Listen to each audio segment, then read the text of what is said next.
Welcome to your weekly space of self-indulgence, discovery, and community. I'm your host, Mariah, here to guide you through insights, tips, and stories. Thanks for joining me. Now let's get started. Welcome back to the Self-Indulgent Podcast. I am your host, Mariah. I'm very excited to be here today, which is funny because, I'm always excited to be here. But I did have a bit of an issue making this episode this week. I wasn't feeling like myself.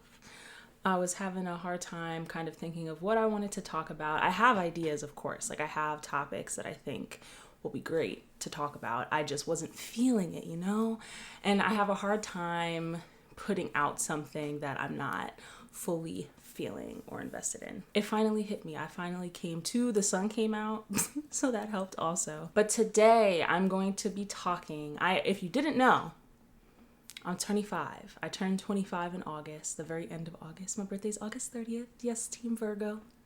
I will get into astrology sometime in the future. I don't know, something hit me where I was like, you know what? Let's talk about the first half of my 20s. Because I think that I'm finally getting over the largest hump of this decade for me, which is crazy because I still have a few years of grad school left. But I just mean from like a mental, emotional standpoint. I'm walking into kind of who I'm going to be for the next half of this decade, or at least settling into some of my values, the changes that I've made, accepting everything that I've gone through. And I think that that's really important. What does all that mean?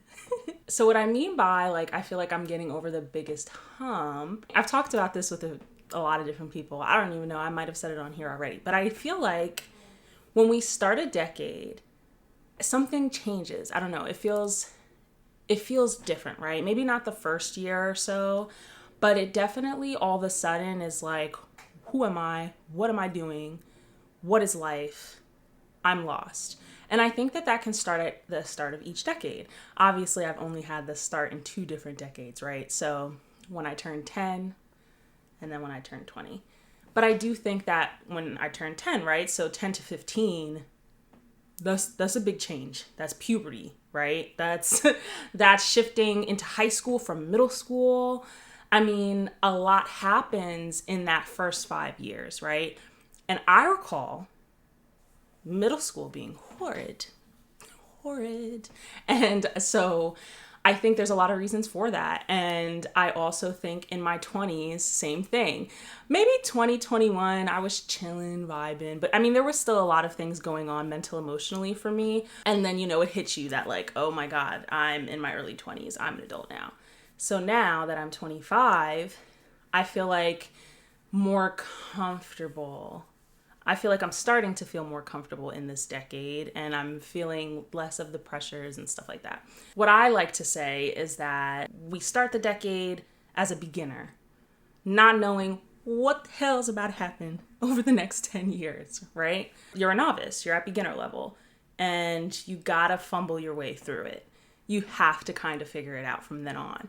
And that shit is so uncomfortable. It can be so painful, especially if you're fighting with yourself the whole time throughout it, which I think is normal. I think we do fight with ourselves throughout our lives. I think it just happens. It's part of the process. It's part of the process. I remember 18, 19, 17 to 19, I was living on cloud 9, right?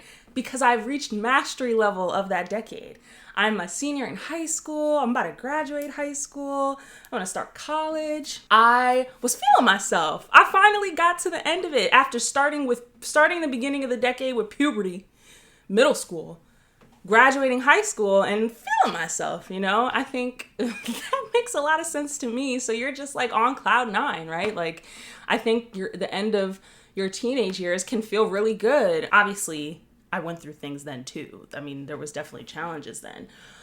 But there was some comfortability in who I was at the time, by the time that I ended high school, right? By the time that things changed. So with that being said, early 20s hit me like a ton of bricks. I'm still cleaning up those bricks. I'm still pushing them off at 25. I would say that the last 2 years in particular were probably the most challenging of my life. I've said that before. I'll say it again. I would say probably 22 to 25 really was like super duper rough. 20 and 21 was okay. It was like somebody took all of my security blankets away from me. It was like, I mean, especially starting, I think also like if you're in grad school, that's also a unique experience. I decided to go straight out of undergrad into a doctoral program, right? My early 20s was COVID. I think that's why 21 and 20 is kind of just like, all right, because I turned 21, COVID hit. And then COVID was all right. It was it was what it was. I got a break in a lot of areas, so that was okay. And then started grad school, and it just was like, bam, bam, bam. Actually, yeah, identity crisis. Bam. Oh, actually, yeah, let's change up her circle. Bam. let's give her some relationship challenges. Bam. Like, it was so crazy. It was incredibly challenging. But I'm happy to be on the other side. I think it just, when you really break it down and look at it like that, like now I'm at the midway point. So I do feel like I'm coming over the peak of the hump. And there's going to be bumps and rocks as I approach 30, of course. And then who knows what my 30s will bring. I'm actually really excited for 30. I don't know if that's an unpopular opinion or not. But I'm ready to no longer feel like a teenager trapped inside of a 20-year-old's body or in a 20-year-old's like reality. Maybe in my 30s, I'll feel more mature. But right now, I'm okay where I'm at. I finally feel like I'm going to be approaching mastery level of the decade. And that's really comforting to feel like, I've kind of got over that peak and we'll be able to handle the rest of the bumps accordingly. And I don't think some of the things that I've went through and realized are necessarily required to be like your early 20s, like have to be happening in your early 20s. I actually think a lot of these themes and challenges I already went through in some way in the first 2 decades, right? It's just they become more advanced over time, I think. It's like the challenge and the problem evolves. It's like the same root, but in a different way, and you're experiencing it in a different way. So what is an example of that? Okay, right?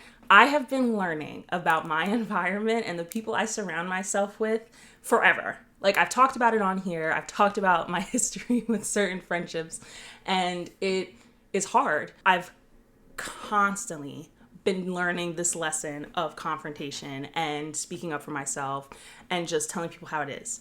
I have been learning that every year. Like, it comes up in its own different way every year. And so what did it look like as a teenager? It looked like developing people pleasing, being pissed off, internalizing a lot of things people were saying to me, not sticking up for myself. Those were kind of the effects of those challenges and not yet having the tools that I needed to get out of that. So like when I was younger, I found a different community elsewhere. Like knowing that, okay, I can find community and people elsewhere. I don't have to stick to who I have at school. Like for me, online was a super great resource, especially gaming online. You can find your community anywhere. I think that's how I got through it back then when I was like 13. I started working and then I found another community that way. And I was treated much differently. So then I was being shown that I can be treated well. There are people who do respond to me well and who do treat me well. And so it was kind of realizing that, right? So that was like level 1. And then I got to level 2 where, it was having conflict, realizing that people did, like certain things that people did were not okay and kind of removing myself from the situation. Now, did I ever handle or address things in the way that I should have before ending it? No, right? So that was another thing. It was like kind of cutting people off without saying anything. And I don't want to do that anymore. But that was at the time, it was still redefining my circle, reinventing my circle, finding new ways to clear it out, right? And it was just at that time, that's how I was doing it. Then my early 20s, I think I went through a really rough period of losing people who I didn't want to lose, who I didn't understand why we weren't close anymore, and not understanding like how I could care so much for people and it kind of that energy not be reciprocated. That was a rough balance and lesson to learn. And it was hard. It was hurtful. And thinking, something's wrong with me. And like, again, internalizing it with self-worth. And then eventually in the last year or so, it's been fixing the relationship with myself and then finding people who align with what my values are and making the time for myself first and then making the time for others who are worth that time. So I think there was a development of confidence. I mean, it's so layered, right? It's so complex. There are so many things that happen. But this is just what I mean by like, you could have one central theme, which is kind of like your circle, your people around you, your environment, how you relate to them. And over the years, it's evolved kind of the way I needed to learn it and change it and experience it. So wherever you are in that, it's not necessarily stuck in your early 20s. Like this is not just a lesson for the early 20s. It's going to show up differently for different people at different times. And that's going to bring me to my next topic, which is comparisons. And so I talked about this extensively in my perfectionism episode. So I'm not going to, beat a dead horse here. But what I do want to say is that your 20s is for development. And there's so much noise. There's so many people doing different things.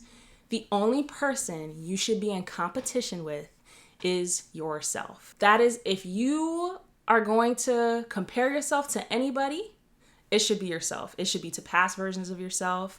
That is what you should focus on in your 20s. I intend to focus on that for the rest of my life, not just my 20s. I think that it was a hard concept to even fathom when I was younger, but this is the type of thing that I think I'm ready to take on in my 20s, right? I mean, that's the only way that I've gotten here now is because that's kind of what I've been doing without even realizing it. You kind of just start doing it, right? Especially if you have a certain level of self-awareness where it's like now you have to really compete with yourself. Like you have to, if you want to evolve, just worry about yourself. What did I do last year? What did this version of myself do last year? How do I want to elevate that? I think that's more important. Stop worrying about what everybody else is doing. For example, I'm doing a podcast, right? That doesn't mean you have to be doing a podcast. I know a lot of people are doing podcasts at all ages. It doesn't matter. Stop thinking that your 20s means that you have to have something or have to have achieved something but before 30. That is not a requirement. The only thing that I, for myself, hold as a requirement is to be better than I was last year. And I'm going to continue to do that for the rest of my life. So if it's easier and alleviates some of the pressure to look at your 20s as you messing around, you playing with things. Let it be about play. Let it be about challenging yourself. Let it flow, Don't put so much pressure on it. I just think that you can play for the rest of your life, right? Like you can. You can build businesses for the rest of your life. You can make money for the rest of your life. So don't put the pressure on these 10 years. If all I had by 29 was mental and emotional growth, I'll take it. I'm happy with that. I'm very pleased with that. If all I have is a closer connection to myself, I'm happy with that.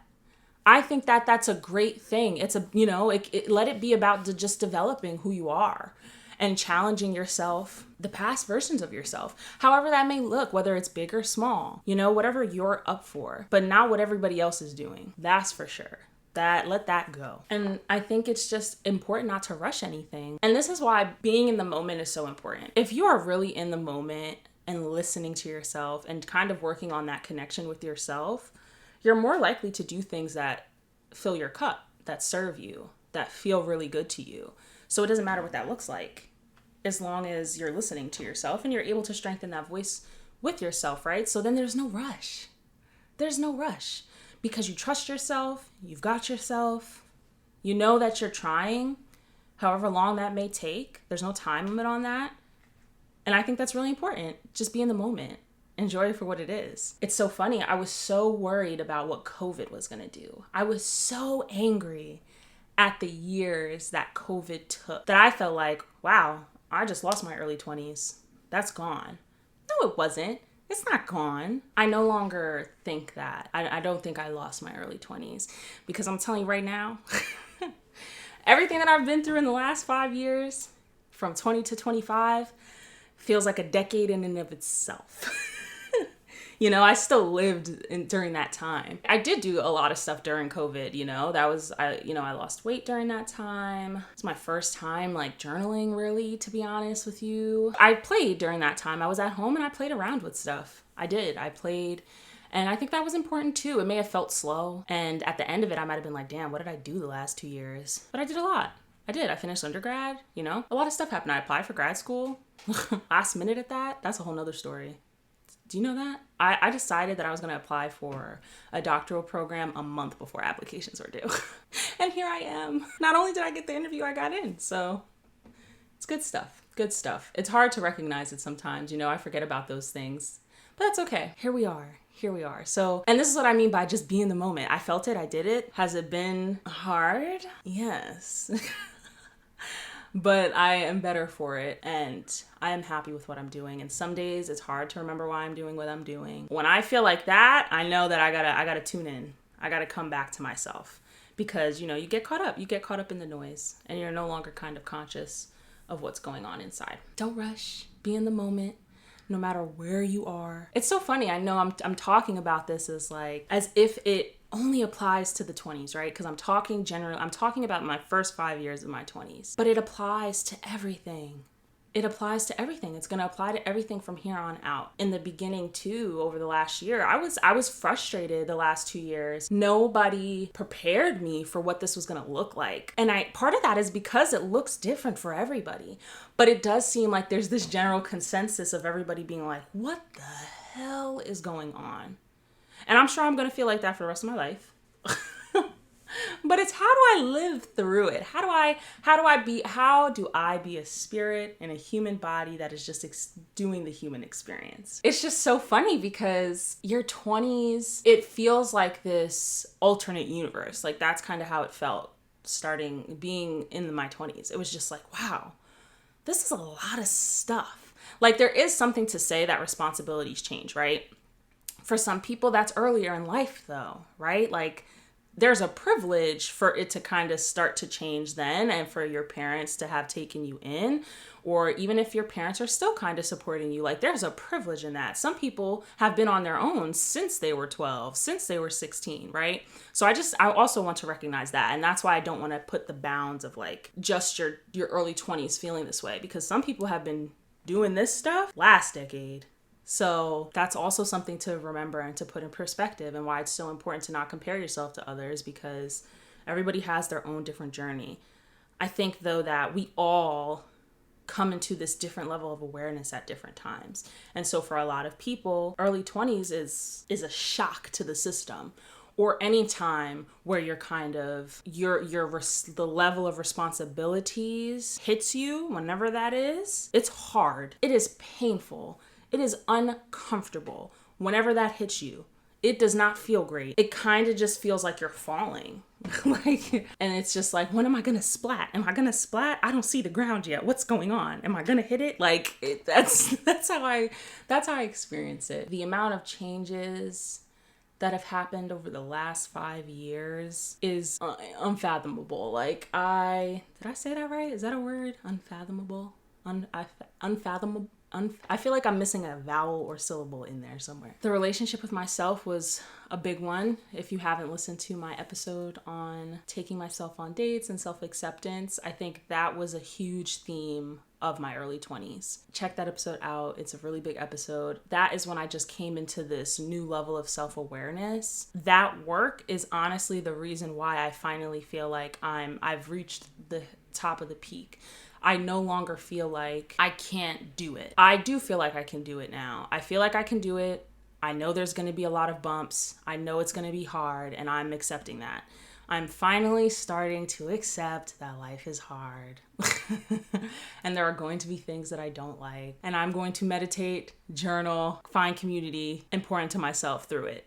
That is how I'm going to get through it. Just remember that this is bigger than me. Life is bigger than me. And I have to just kind of do the things that are important to me. I have to do what I love. I have to do what I like. I have to put myself first so that I can support others and give back to others. I have to be okay. I hope too that the younger generations now, I hope that that if I could give anything to the younger generation, it would just be an abundance of self-love and self-acceptance. I so badly hope that the younger generation does not compare themselves to others. If that was the one law that I could have for like the younger generation, it is to accept thyself and just, embrace and love all the quirks, and to not look at what others have to determine your own self-worth or where you're at. I really would love that. I worry because of social media, and it's so different from when I was growing up. I mean, it still impacts me, right? I mean, my brain is still developing. I'm still growing as a person. So social media is definitely still having an impact. The way that they're growing into it, that is what I hope for them. Self-love, self-acceptance, and just self-worth and discernment. I'm gonna do another episode on discernment because that's a new vocab word, all right? Discernment is a new vocab word that I'm hearing more and more recently. And maybe that's a grown women shit, but I'm hearing it more and more, and I'm like, oh, huh. But I'll talk about that in a different episode. Yeah, I think I really do worry too. Like, I want to have kids, in the future, but I'm scared too. I really am scared too. I think it's a scary time. It's a scary time out there. I don't know what the world is going to look like in 10 years. I think we are headed for massive changes. I want safety, self-love, self-acceptance, self-confidence. Now I want to talk about a common experience is feeling stuck or feeling lost and confused. Like I think I mentioned a little bit before. If you're feeling stuck or if you're feeling like you're not doing things that you want to do, or you're not achieving certain things that you want to achieve, which I think is very common, and especially when you're comparing yourself to others. But if you feel like you had goals that are true goals of yours and you're not reaching them, one, I think you should be realistic about your situation. So I think you should really think about, like, for example, so if you had a goal of wanting to move out of your parents' house, right, before 23 or something like that, or by 21, you wanted to be out of your parents' house, you should really look at, okay, what do I need? What did I need to do that? Or what do I need to be able to do that? What is realistic for what is in my situation right now, right? So, for example, how much money do you have? Where do you live? What is the cost of living where you live? Because all of it is not on you. Our circumstances are strong and they matter. I mean, it doesn't mean to just give up, but it also means it might take more time, more research, more investment. When you can get realistic about your situation and kind of, what do you need? Focus less on the timeline and more on what do you need to make it happen? What is stopping you from making that happen? What do you perceive as obstacles or barriers to what you're looking to do? I think a huge thing in my 20s so far has been accepting where I'm at. Accepting where I'm at, what I can do, right? Of course, one, I'm a Virgo, and two, I'm a manifesting generator if you're into human design. So I want to do things. I want to do everything. I want to do everything under the sun, but I can't. And I have to be realistic about that. I wanted to be a YouTube vlogging girly forever. I love it. I love watching vlogs. That is what I want to do, or what I wanted to do. But I had to be a little bit more realistic about my situation. And not to say that I couldn't do that, but I wasn't willing to give up and sacrifice certain things to be able to do that, to be able to edit those kinds of videos to the standard that I had for them or that I wanted for them. I couldn't. Right now in grad school, I've tried it. I've done it. I have a YouTube channel. There are some videos up there if you want to go see it, but I can't be consistent. My heart isn't in it enough for me to make that sacrifice. This is a little bit different. This works for me. Not only has it allowed me to kind of massage. Okay, whatever. It has allowed me to massage and really use that creative brain. This works for me. It's easier for me to edit a podcast, right? There's not a whole bunch of videos, clips, all those things. I am sitting down here in front of a microphone, in front of a camera as well, but it's a little bit easier to edit a video like this versus one where I'm out and about trying to do cool transitions and all these stuff. No, that's a lot for me. I do not have the time to make it the way that I want to make it and to for it to be what I want it to be. So that's something I had to like let go of. I had to be realistic about my situation. I had to be realistic about what I was willing to sacrifice to do that. And that's okay. And I accept that. I've accepted it. I cannot tell you, for years I've wanted to do social media in some capacity. And I have beaten myself up about it because I knew I had things I wanted to share. I really like it. And it wasn't working, and that was getting very frustrating. And then I finally, after kind of coming up with this, I was able to accept that I'm not going to be able to do those other things right now. I have to let that go. I actually let it go before I created the podcast, or it was right around the same time where I was like, I'm going to stop like trying to force it and I'm going to stop putting the pressure on myself. Really, I'm going to accept what's happening. I'm not going to put the pressure on myself. I'm going to let it go. And that was super freeing. And I think also allowed me to get really creative and consistent with this. I've been very consistent with this. My semester is almost over and I haven't missed a week. Almost missed this week. I'm filming on a Sunday. I usually do Fridays. Almost didn't do it, which is so crazy. Here I am. Like this definitely works better for me. This is something that, it gives me more flexibility, right? Wasn't feeling it on Friday. Okay, well, I'm not posting until Tuesday, so I do have more time to do it. It would be hard to create like a whole vlog, right? So this allows me to be creative. It allows me to do the thing that I want to do. It allows me to connect with y'all, which I love. And I can still do grad school and I can show up. It works. All of that to say, challenge yourself, understand where you're at, accept that, and change things accordingly. Don't hold yourself to this ridiculous standard of a goal if it's not working for where you're at right now, because you're going to continue to feel stuck, and then you're going to feel like you haven't done anything for yourself during this time. And I think that's a big thing that people struggle with. If you have goals and you have things that you want to do, you have to get really intentional about it and be real with yourself and meet yourself where you're at. And that's the most important thing. So even if meeting yourself where you're at is reading, say, for example, you want to start therapy, you can't afford therapy. Okay, meet yourself where you're at. And if all you're doing is self-work for a few years through self-help books, listening to podcasts like this, talking to other people, that's meeting yourself where you're at. And that's okay. It doesn't have to look like everything is something else somebody else is doing. There are ways for you to still reach your goals in ways that are accessible to where you are right now. And then as you develop and as things change, maybe you can move into those other forms that you were looking for or hoping for. But right now, this is where you're at, and that's okay. That's perfectly fine, because it's your way. It's your path. It's your journey. And and I'm telling you right now, if you don't learn it now, you're gonna learn it eventually, because it's going to keep coming up. It is the Lord, the universe, whatever you believe in, is going to keep putting it in front of you. You're going to call, especially if it's something that you deeply desire, if it's part of your purpose or something that you really deeply, truly desire that calls to you, is going to come back. That feeling, that itch is going to come back until you find a way to adapt it to where you're at right now and to work with it. All right, I'm going to get out of my soapbox now. I feel like I was just preaching.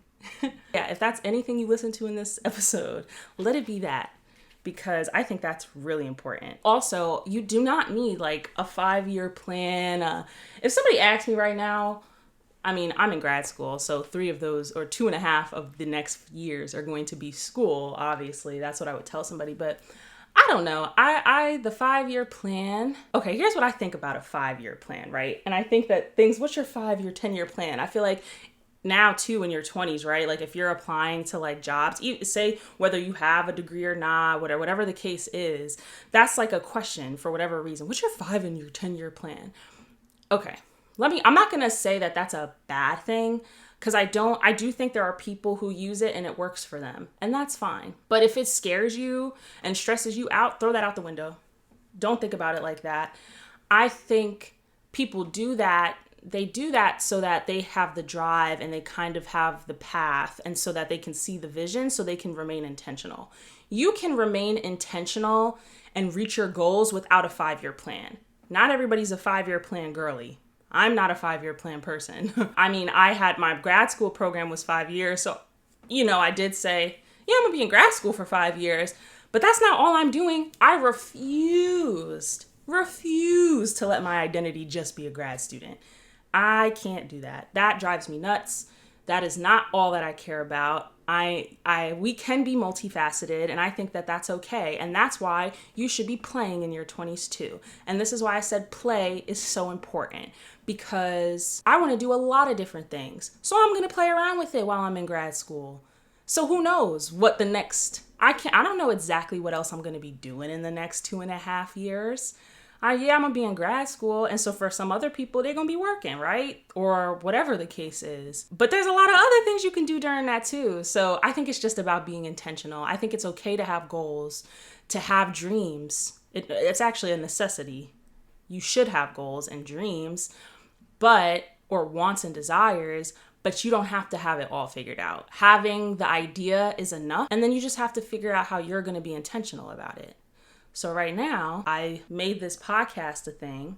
So now I got to be intentional about it. I got to hold myself accountable. I got to probably plan better so I don't end up in situations where I came to Friday and I'm like, I'm not feeling it. I don't know what to talk about. But I'm here. And so intentionality is the most important part. And how do you become more intentional?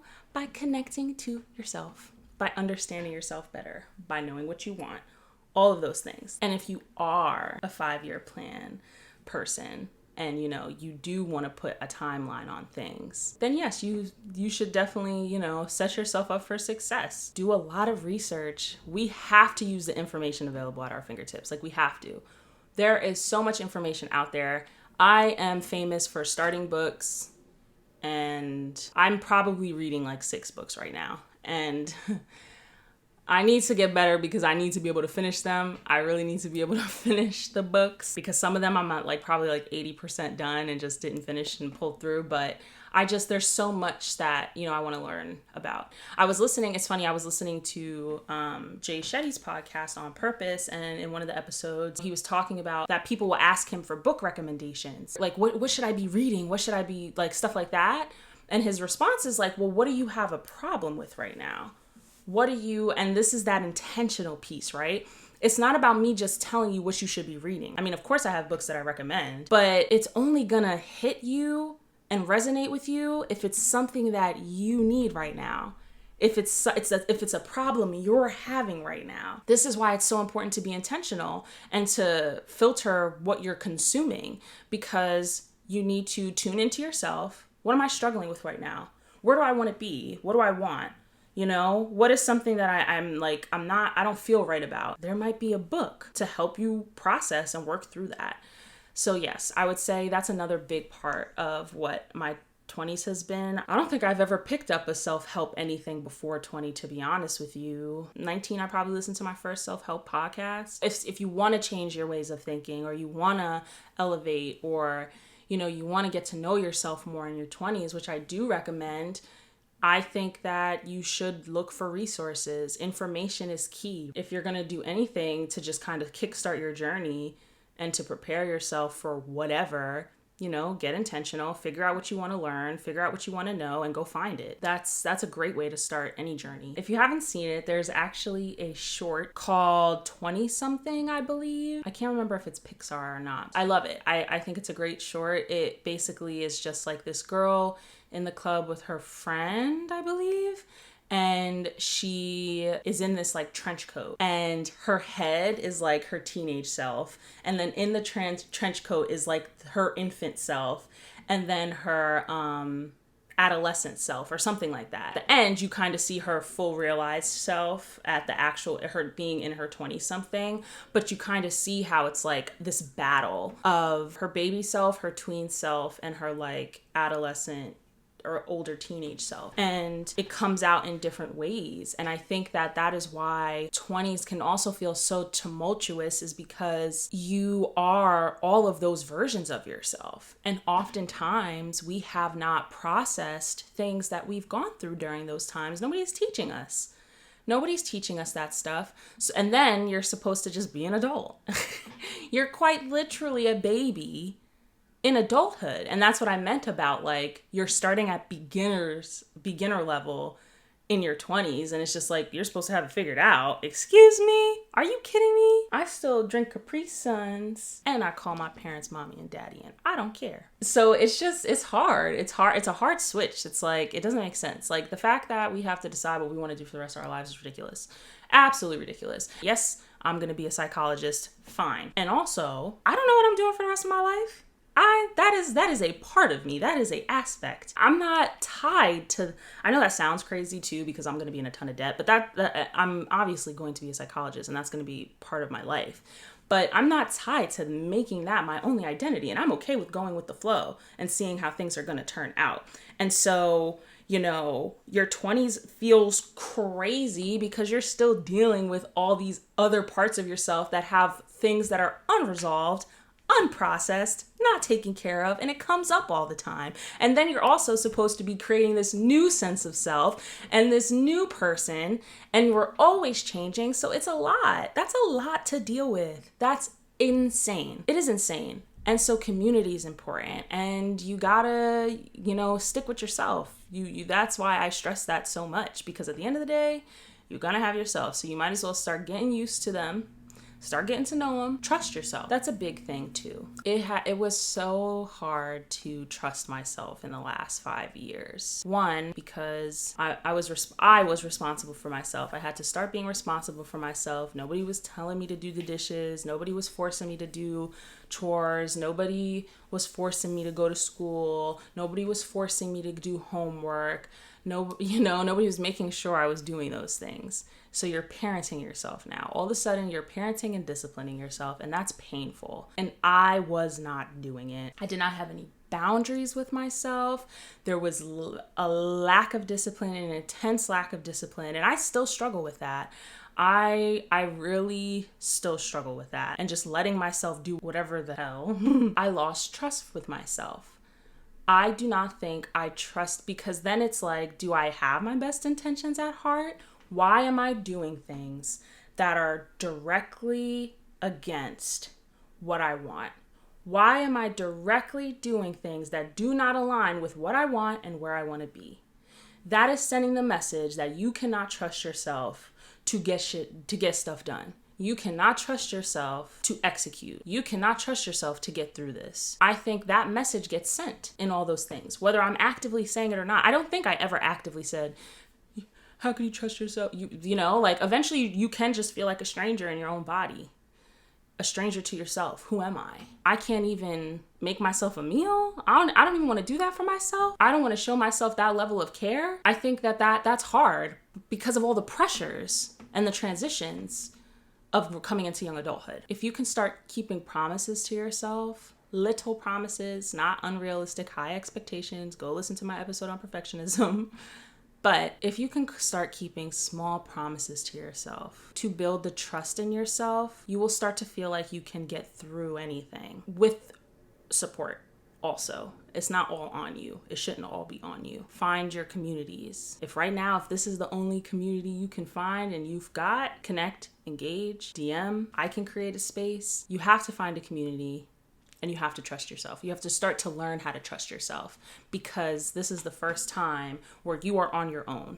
So you don't have to be completely alone. Find your community, find your friends, your real friends, and start keeping promises to yourself, because now it's on you. It shouldn't all be on you, but your life is on you. So trust yourself, support yourself in what you want to do, get to know yourself, and let the cards fall as they may. I think that's more important than buying a sports car before you turn 30. With all that being said, I think I gave you guys a lot to think about. I know I end these with reflection questions, so I'm going to still give you some reflection questions, but I do think that I gave a lot to talk about, regardless of if you are in your 20s or not. These are all important things to do. These are all because you'll find a way to do it in your way for where you're at. These are life things that I just so happen to come to in my early 20s. But it's been starting since the moment I became human, and it will continue past 25. I want you to think about, what is your relationship with yourself now? What was it like 5 years ago? Compare, contrast, friends, relationship with yourself, family life in general, things you wanted. How did that change? Compare it. Look at the change. Look at the difference. Big or small. Look at that. Look at that on paper. And just envision what the next 5 years might look like. What do you want for yourself? You don't have to hold yourself to that 5 years, but what do you want to give yourself in the next 5 years? What do you want to focus on for yourself in the next 5 years? Something that is not a material thing. That's what I want you to think about. What version of yourself would you like to work on over the next 5 years? That is all I have to say today. I could probably talk about the last 5 years of my life for hours. So thank you so much for tuning in. I know you heard that new intro. I hope you like that new intro. I really liked it. I'm proud of it. Thank you so much for listening. Please like, rate, comment, follow us on Instagram at Self-Indulgent Podcast. We're on YouTube. You can watch this on YouTube. There is a video to this as well. I'm on Apple Podcast, Spotify, Amazon Music, iHeartRadio. We are all over the place. Please support. It helps. Rating, sharing, downloading. That all sends it to other people who may need it. Share it with a friend who you think needs to hear this. Thank you so much for tuning in and have a blessed and intentional week.